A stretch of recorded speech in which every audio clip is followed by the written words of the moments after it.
Hey, salut! Super content. Regardez ce qu'il y a là. Nouvelle vidéo aujourd'hui. Je vais vous parler d'un sujet où je suis complètement novice, ça je l'avoue. La gravure laser. Alors comment j'ai découvert ça? Eh ben, peut-être comme vous regardez cette vidéo maintenant, dans les recommandations YouTube. J'ai maté une vidéo, 2, 3. Je me suis dit, ok, ça a l'air génial ce truc, je vais absolument le tester. Mais alors l'étape d'après, c'est quel matos choisir? J'y connaissais rien, je viens de vous le dire. Je voulais pas partir sur du matos pro, mais je voulais quand même un produit qui soit bien, surtout avec une grosse communauté d'utilisateurs. Et du coup, au fur et à mesure, je me suis renseigné et une marque qui est arrivée devant toutes les autres, et c'est celle-ci, Ortur. Aujourd'hui, je vous présente ce produit-là grâce aux copains de chez geekbuyhim.com. C'est eux qui m'ont envoyé ce magnifique carton avec normalement à l'intérieur l'un des meilleurs graveurs laser du marché, grand public, le Ortur Laser Master 2 Pro S2LU2-4 SF. Donc pour le bien de la vidéo, si vous voyez pas d'inconvénient, je vais l'appeler la machine. Il y a différentes versions. La seule chose en fait qui change, c'est le laser qui est à l'intérieur. Pour ceux qui veulent faire de la découpe, vous allez plus partir sur le modèle, la déclinaison LF avec l'air assist. Dans mon cas, moi je suis parti sur la version SF. Alors il est beaucoup moins bon en découpe, mais il est meilleur en termes de gravure. Et il y a une raison à ça. J'ai un gros projet qui arrive sur la chaîne dans les prochaines semaines. Je peux pas encore en parler parce que c'est une surprise pour quelqu'un. Je veux pas que cette personne voit cette vidéo avant. Donc pour ne pas la louper, ça servira forcément. Il y a un petit travail du bois, vous allez vite comprendre. Assez parlé, on sort le couteau et on passe maintenant à l'unboxing.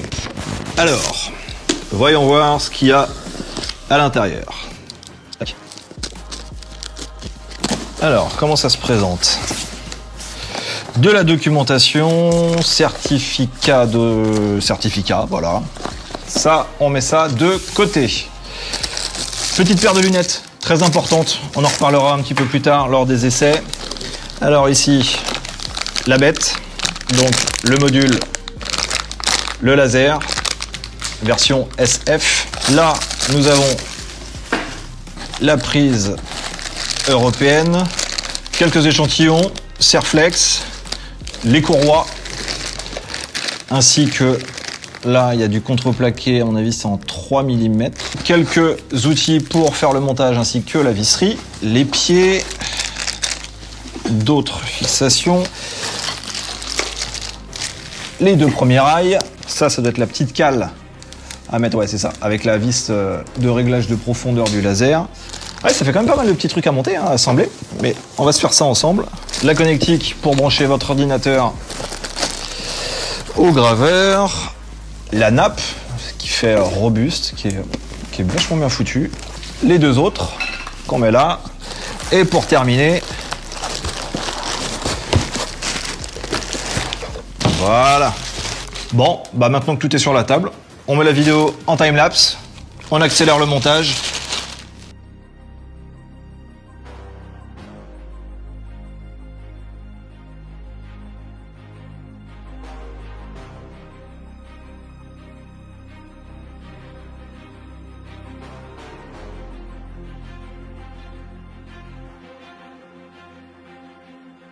Bon, ça y est, c'est fait. Alors, je le confirme, le quart d'heure, il est explosé.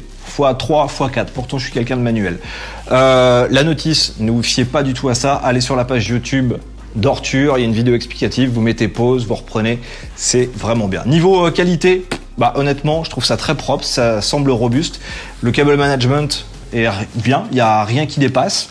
Côté spec, on a une surface de travail de 400 par 400. Côté sécurité, on a ce gros bouton rouge ici, bouton d'arrêt d'urgence. Vous appuyez dessus, ça se coupe directement. À côté, la petite diode pour le flame alarm. Si par exemple vous cramez une pièce qui a de la fumée, ça le détectera tout de suite et ça arrêtera votre travail. Ça peut éviter de foutre le feu chez vous. Et honnêtement, je pense que ça peut être pas mal. Alors, justement, en parlant de ça, la dernière chose à savoir, quand vous gravez, il y a des émanations qui peuvent se dégager en fonction du matériau que vous êtes en train de travailler. Si vous les respirez, j'ai pas besoin de vous faire un dessin. Pour vos poumons, c'est pas forcément terrible. Ici, je suis chez moi, donc les tests, je vais pas les faire là. Je vais descendre tout le matos à la cave. Il y a une extraction d'air en bas et je vous reprends dans quelques secondes. À tout de suite. Bon, ça y est, elle est installée. Alors, c'est du temporaire. On est dehors. Finalement, je voulais descendre à la cave, mais je me suis dit, il fait relativement beau. Beaucoup de fumée à l'extérieur, je crains rien. Donc, au choix, il y a deux logiciel qui fonctionne avec ce graveur laser. Donc il y a Laser GRBL qui est gratuit, mais attention, qui est uniquement sur Windows. Je suis sur Mac, donc là c'est mort pour moi. Je vais donc passer sous Lightburn. Alors lui, il est gratuit pendant 30 jours. Après, il faudra payer une licence. De mémoire, c'est un peu plus de 56 euros, je crois. Donc Lightburn, c'est un logiciel qui est vraiment très bien foutu. Il est puissant. Il est un peu complexe au début, mais honnêtement, une fois que vous l'avez un petit peu en main, c'est une Rolls. Donc je vous invite d'ailleurs à suivre quelqu'un qui fait d'excellents tutos sur Lightburn. Il s'appelle Patrick Algrin, c'est un Belge. Il fait régulièrement des vidéos sur la gravure laser. Lui, clairement, c'est un crack. Il a aussi un groupe Facebook avec pas mal d'entraide. Je vous mets tous les liens donc en description. Je le connais pas, mais s'il passe par ici, Patrick, un grand merci à toi parce que tu m'as quand même bien sauvé dans certains petits trucs. On va lancer tout ça. Comme c'est Geekbuying qui m'a envoyé leur tour, eh ben on va tester directement avec leur logo. J'ai plusieurs essences de bois, donc là il y a du contreplaqué de 5 mm, là il y a du chêne massif, épaisseur 18, derrière moi il y a de l'OSB, il y a pareil contreplaqué, ça c'est très fin, ça doit être du 3 mm. Là j'ai du médium, un petit panneau sur une chambre d'enfant, on va essayer de graver le dos, on va voir ce qu'on peut essayer de faire. On n'oublie pas les lunettes, et donc tout ça. On passe maintenant sur Lightburn et on importe le premier projet. Vous voyez ici qu'il y a deux couleurs. Couleur noire qui correspond, hop, je reviens sur les coups de calque, qui correspond à un remplissage. Tandis que quand on clique sur le bleu, ici vous voyez tous vos calques sont en bas de l'écran. Donc le noir en remplissage, le bleu correspond en ligne. Concrètement, ça veut dire quoi ? Quand vous lancez un aperçu, vous allez voir ce que ça va graver. Donc ici, ça va me faire tout du remplissage à l'intérieur. Et là, sur le logo, ça va juste me faire le contour. Donc si je grave ça dans la dimension telle que je l'ai importé dans Lightburn, je vais en avoir ici pour 1h13 minutes. Je vais éviter de le faire. Ici, vous pouvez lancer la lecture. Vous pouvez effectivement paramétrer aussi la vitesse de lecture. On avance un petit peu. Donc là, on voit qu'il fait tout le remplissage. Tac. Donc 1h09 de remplissage. Et donc le dernier va se faire très rapidement. Donc ce que je vais faire, je mets celui-là. Je le sors de ma zone de travail pour pas qu'il prenne en considération. Et je vais juste graver par exemple celui-là. Là, on voit que ma dimension, lorsque je clique dessus, ma dimension il fait 35 cm de large par 8 cm 3 de haut. C'est un petit peu trop. Hop, je vais le réduire. Je vais le mettre ici. Alors après, je vais pas revenir sur comment centrer une pièce. Je vous invite une fois de plus à aller voir la chaîne de Patrick Algrin. Il y a une vidéo dédiée qui s'appelle « De mémoire, déplacement et origine ». Là, ça me semble bien. Donc ce qu'on va faire, on vérifie ici en ligne, donc en double-cliquant dessus. Je suis donc à une vitesse de 1000 mm par seconde. Je ne mets jamais à 100%, je laisse toujours à 90%. Nombre de passes, une. Je peux peut-être en monter une deuxième. Ça ne changera pas grand-chose, étant donné que là, je ne fais pas de la découpe. Hop, je mets OK, mais avant de le lancer, on repasse donc sur le laser et vous allez prendre la petite pige qui est fournie avec. La pige sert justement à être placée sous le laser. Vous le descendez ici, hop, et donc là, vous serez directement à la bonne distance pour commencer à graver. Et bien maintenant, on y va, démarrer.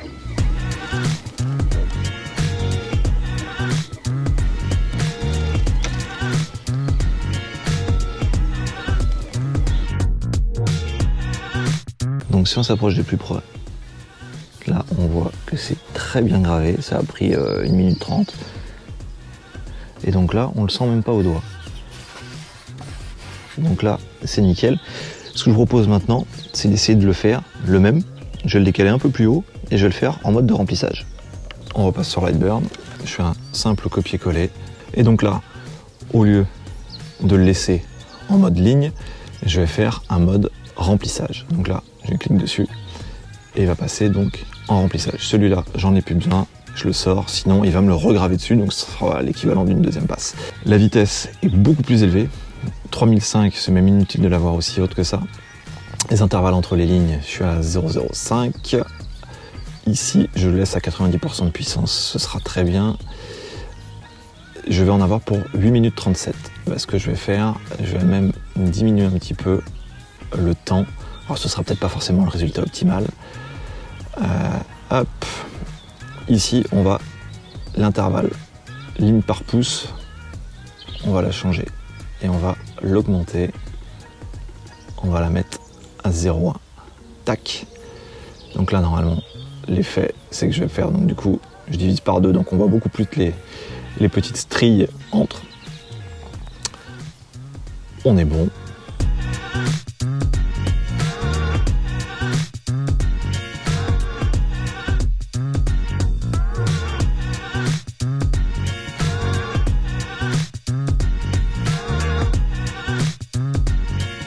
Donc le résultat est quand même vraiment très très propre. C'est Maintenant, ce que je vous propose de faire, c'est de refaire exactement la même chose que là, mais faire en plusieurs passes, de sorte à ce que ça traverse la chose et que je puisse avoir les lettres découpées. Très simple. Là, mélaminé en dessous, j'ai mis une petite grille dessus parce que si je le mets à même le mélaminé, bah, ça va me cramer la pièce du dessous et ça risque même de cramer celle-ci. Donc il est préférable de l'utiliser sur, moi c'est une grille de four, mais après vous pouvez prendre ce que vous voulez. Tac. On revient donc sur Lightburn. On va le décaler un peu, on va le mettre par ici. Pour être sûr, ce que vous pouvez faire, c'est que vous déclenchez le laser. Moi je vais l'enlever. Hop. Et comme ça, vous voyez le petit point qui est là. Je mets cadré pour voir où il va se faire. Maintenant, je reviens dans mon panel calque. Et ici, par contre, je vais modifier le nombre de passes. Je vais diminuer la vitesse et je vais la passer à 400. Puissance, je la laisse toujours pareil. Par contre, sur le nombre de passes, je pense que sur du contreplaqué, je crois que c'est du 3000, je vais partir au moins sur 4 passes. Donc, je lance, la hauteur est bonne, démarrer.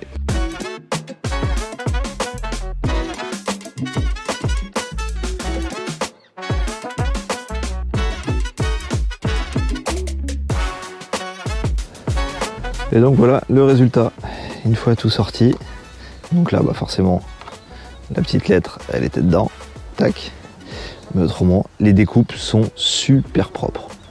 Et donc voilà, 4 passes, c'est largement suffisant pour passer à travers. Allez, on essaye autre chose. Je viens d'importer le logo de la chaîne à l'intérieur et on va faire ça sur de l'OSB. Alors, on va pas le graver comme ça, clairement, si vous voulez le faire là, ça va nous prendre un temps fou, 2h23, et c'est absolument pas ce que je veux. Moi, au contraire, je veux colorer les lettres Banodi et laisser tout le reste en blanc. Enfin, du moins couleur bois. Donc là, ce que vous faites, clic droit, tracez l'image, et ici, vous pouvez définir le seuil de ce que vous voulez. Je le laisse tel qu'il était. Vous pouvez zoomer dessus. Tout est découpé, donc moi, c'est exactement ce que je veux. Ok, là, ce que vous faites, vous dégagez l'image d'origine, vous récupérez celle-ci, et après vous allez pouvoir en faire ce que vous voulez. Comme tout à l'heure, on scinde ici, ça va nous permettre de récupérer plan par plan. Si vous voulez par exemple dégager ça, vous pouvez. Moi, j'ai aucun intérêt effectivement de le laisser, donc je le supprime. Là, en cliquant sur ces parties-là, là, il est en mode remplissage. Donc quand je clique dessus, ça va effectivement me le mettre en noir, et toutes les parties qui sont en rouge, si je désactive les déplacements transversaux, ça va vraiment me l'imprimer comme ça. Si je veux au contraire faire les contours, je choisis moi sur mon calque 1, et ici j'aurai uniquement les contours qui seront faits. Donc on passe en mode ligne, quand l'autre sera en mode remplissage. Voilà. Donc je propose de faire ça, on en a pour 5h20, donc on va peut-être pas le faire. Au contraire, on va le diminuer parce que là, on est bien trop gros. On resélectionne l'entièreté du dessin. Hop, on le fait passer en un seul élément. Ce qui fait que là, en le sélectionnant, je modifie la taille. Hop, on va le mettre en 10 cm. Ouais, centimètres serait mieux, donc 100 mm. Et on va le caler vers ici. J'ai un temps de gravure de 36 minutes. Si vous n'avez pas d'objection, on y va et on fait ça en accéléré. I gotta hit the beat. I gotta hit the beat, beat. I gotta hit the beat. I gotta hit the beat, beat. I gotta hit the beat. Bon, le problème, c'est que la patience est passée par là. Quand j'ai vu le temps que ça a mis pour graver, bon, après, c'est descendu de peut-être 2-3 000 hein, dans l'OSB. Je me suis dit, tiens, je vais juste faire un mode ligne. Donc, j'étais resté sur les réglages précédents, donc j'étais en 5 passes. Et résultat, nickel. Bon, forcément, ça ressort pas forcément terrible sur l'OSB, mais ça permet de voir qu'effectivement, ça le grave bien. Allez, c'est parti, nouveau matériau. J'ai trouvé une chute de jean. Donc, pareil, toujours sur le même logo. on essaye différentes matières. Alors là, à la différence, je suis passé sur un autre calque. Donc là, je vais le faire en remplissage. Donc, c'est-à-dire toutes les lettres remplies. Il y en a pour un quart d'heure. Je vais le mettre un peu plus petit, histoire de gagner un peu de temps. Ici, par contre, quand on regarde là, non, Siri, je t'ai rien demandé. On passe en vitesse à 2002, par contre en puissance, on la réduit, sinon on va carrément transpercer la matière. Je pense que déjà là, on sera limite. Je peux essayer de le mettre à 35 pour 2002 de vitesse. Hop, on est cadré, on y va, démarrer.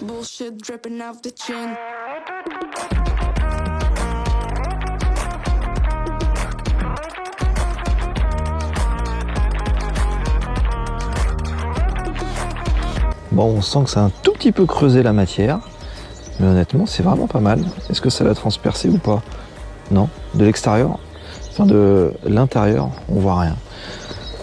Donc honnêtement, ça peut faire un petit truc pas mal. Donc moi, mes réglages, voilà, 35% à 2000 mm. C'est pas mal.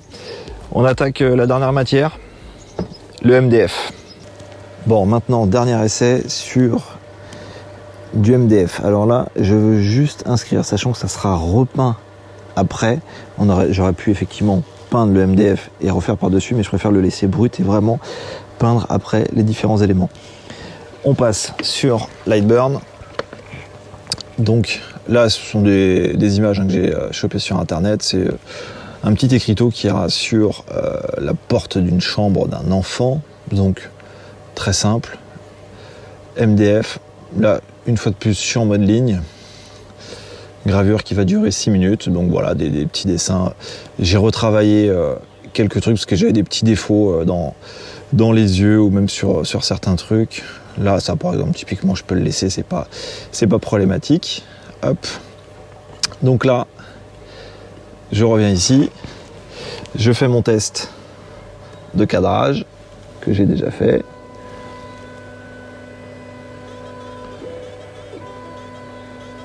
Là, je suis bon.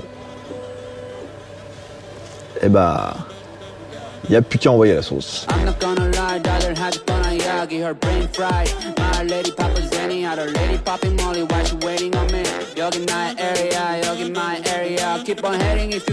Chute bébé d'or sur l'endroit. Et donc l'envers gravé sur du MDF. Bon, on voit encore que les petites traces de... Ça pourra partir. Les petites traces des anciennes agrafes. Et donc en mode ligne, le résultat est très propre. Bon, bah je range tout ça et puis on va faire une petite conclusion maintenant. Bon, maintenant j'en pense quoi à chaud? J'ai quand même une question. Pourquoi je n'ai pas sauté le pas avant? Ce truc-là, je le trouve génial. Vous pouvez tout personnaliser, on l'a pas vu, hein, mais vous pouvez graver un portefeuille en cuir juste avant de l'offrir avec les initiales de la personne, graver du verre, certains métaux. Donc clairement, cette torture, elle est complètement adoptée, je la trouve top. Si vous aussi vous regardez cette vidéo, c'est que forcément le monde de la gravure laser vous intéresse, vous allez peut-être sauter le pas dans les prochains jours, dans les prochaines semaines. Juste un petit conseil, ne la commandez pas directement sur le site d'Orture. Moi, je les ai contactés avant de faire cette vidéo. Je leur ai posé à plusieurs reprises des questions, ils n'ont même pas daigné me répondre, donc je trouve ça un petit peu limite. Par contre, si vous voulez l'acheter, je peux que vous conseiller, vous l'avez deviné, le partenaire, donc geekbuying.com. Ils ont des entrepôts en France, ça vient pas forcément de Chine, donc la TVA elle est déjà réglée, vous n'avez pas de mauvaise surprise quand vous recevez le colis, pas de frais de douane à payer.